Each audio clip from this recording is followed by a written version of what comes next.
നമസ്കാരം. ആശ്രവാസ്തുവിലേക്ക് സ്വാഗതം. 2025 മാർച്ച് മാസത്തിൽ വൃശ്ചികൻ രാശിക്കാരുടെ സമ്പൂർണ്ണ മാസഫലത്തെക്കുറിച്ചാണ് ഞാനിവിടെ സംസാരിക്കുന്നത്. ആദ്യമായി ഗ്രഹനിലയിലേക്ക് കിടക്കാം. ഇടവത്തിൽ ഗുരു, മിഥുനത്തിൽ കുജൻ, കന്നിയിൽ സിഹി, കുംഭത്തിൽ ശനി, സൂര്യൻ. സൂര്യൻ മാർച്ച് 14 വരെ കുംഭൻ രാശിയിലും ശേഷം മീനൻ രാശിയിലുമായിരിക്കും സ്ഥിതി ചെയ്യുന്നത്. ശനി മാർച്ച് 29 മീനൻ രാശിയിലേക്ക് രാശിമാറ്റം നടത്തും. മീനത്തിൽ ബുധൻ, ശുക്രൻ, സർപ്പൻ എന്നീ ഗ്രഹങ്ങളാണ് നിലവിൽ. മേൽപ്പറഞ്ഞ ഗ്രഹങ്ങളുടെ സഞ്ചാരം അനുസരിച്ചാണ് ഞാനിവിടെ ഫലം പറയാൻ പോകുന്നത്. വൃശ്ചികൻ രാശി. വിശാഖങ്കാൽ, അനിഴം, കേട്ട എന്നീ നക്ഷത്രങ്ങൾ ചേർന്നതാണ് വൃശ്ചികൻ രാശി. 10ാം ഭാവാധിപനായ സൂര്യൻ വൃശ്ചികൻ രാശിയുടെ 4ഉം 5ഉം ഭാവങ്ങളിലൂടെയാണ് മാർച്ച് മാസത്തിൽ സഞ്ചരിക്കുന്നത്. 2 ഭാവങ്ങളും സൂര്യന് അനുകൂല ഭാവമല്ല. മനക്ലേശങ്ങളും ശത്രുഭയവും പരിഭ്രമവും ഗ്രഹകലഹവും സ്നേഹിതരെയും സ്ത്രീകളെയും കൊണ്ട് ക്ലേശങ്ങളുമാണ് മുകളിൽ പറഞ്ഞ 2 ഭാവങ്ങളിൽ കൂടിയും സൂര്യൻ സഞ്ചരിക്കുമ്പോൾ ഉണ്ടാകുന്ന ഫലങ്ങൾ. 10ാം ഭാവാധിപനായ സൂര്യൻ 4ാം ഭാവത്തിൽ സഞ്ചരിക്കുന്ന സമയം തൊഴിൽ രംഗത്ത് ശുഭഫലങ്ങളാണ് നൽകുന്നത്. കൂടാതെ 10ാം ഭാവത്തിലേക്ക് ദൃഷ്ടി ചെയ്യുന്ന സൂര്യൻ ഗവൺമെൻറ്റിൽ തൊഴിൽ ചെയ്യുന്നവർക്ക് അനുകൂല ഫലങ്ങളാണ് നൽകുന്നത്.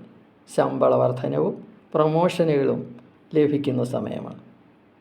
5ാം ഭാവത്തിൽ ബുധൻ നീചഭംഗ രാജയോഗത്തോടു കൂടിയാണല്ലോ നിൽക്കുന്നത്.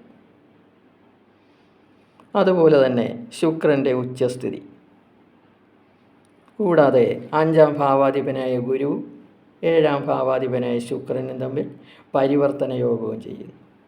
ഇവയെല്ലാം തൊഴിലിൽ അനുകൂല സ്ഥിതിയാണ് നൽകുന്നത്. പക്ഷേ മാസത്തിൻ്റെ അവസാന വാരം സൂര്യഗ്രഹണം ഉണ്ടാകാൻ സാധ്യതയുള്ളതുകൊണ്ട് അവസാന വാരം എല്ലാ പ്രവർത്തനങ്ങളിലും ഒരു കരുതൽ വേണം. തൊഴിൽ സ്ഥലത്തെ പക്വതയോടുകൂടി പെരുമാറാൻ ശ്രദ്ധിക്കണം. 7ാം ഭാവാധിപനായ ശുക്രൻ ഉച്ചസ്ഥനാണ്. ഇത് ബിസിനസ്സുകാർക്ക് വരവ് കൂട്ടും. ബിസിനസ്സിൽ പേരും പ്രശസ്തിയും ഉണ്ടാകും. വിദേശ ബിസിനസ്സുകാർക്ക് വരുമാനം കൂടും. ദമ്പതികൾക്ക് സമയം വളരെ നല്ലതാണ്. മാസത്തിൻ്റെ അവസാന വാരം സൂക്ഷിക്കണം. 5ാം ഭാവാധിപനായ ഗുരു 7ാം ഭാവത്തിലാണ് സ്ഥിതി ചെയ്യുന്നത്. ഗുരു അവിടെ നിന്ന് ജന്മരാശിയിലേക്ക് ദൃഷ്ടി ചെയ്യുകയും ചെയ്യുന്നുണ്ട്.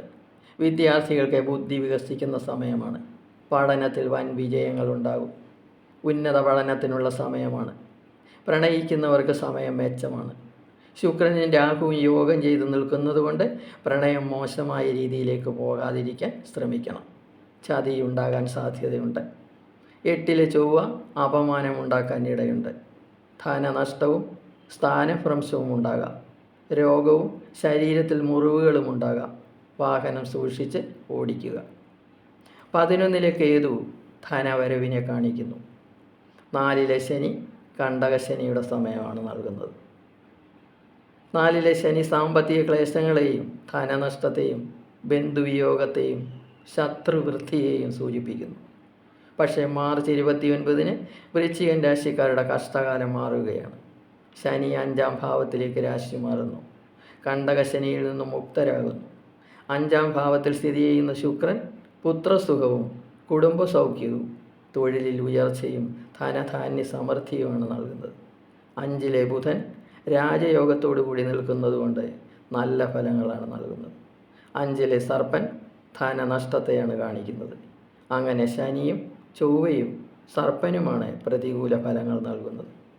മാർച്ച് 29 വരെ ശനിപ്രീതിക്ക് വേണ്ടി ശാസ്താവിന് നീരാഞ്ജനം നടത്തുക.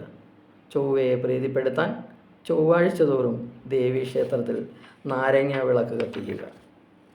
കൂടാതെ സർപ്പനെ പ്രീതിപ്പെടുത്താൻ ആയില്യപൂജയും നടത്തുക. ദോഷങ്ങളെല്ലാം മാറിക്കിട്ടും. എല്ലാവർക്കും നന്മകൾ നേർന്നുകൊണ്ട് നിർത്തുന്നു. ഇനി അടുത്ത വീഡിയോയുമായി വരാം. വീഡിയോ ഇഷ്ടപ്പെട്ടെങ്കിൽ സബ്സ്ക്രൈബ് ചെയ്യുക. സംശയങ്ങൾക്ക് വാട്സപ്പ് നമ്പറിൽ ബന്ധപ്പെടുക.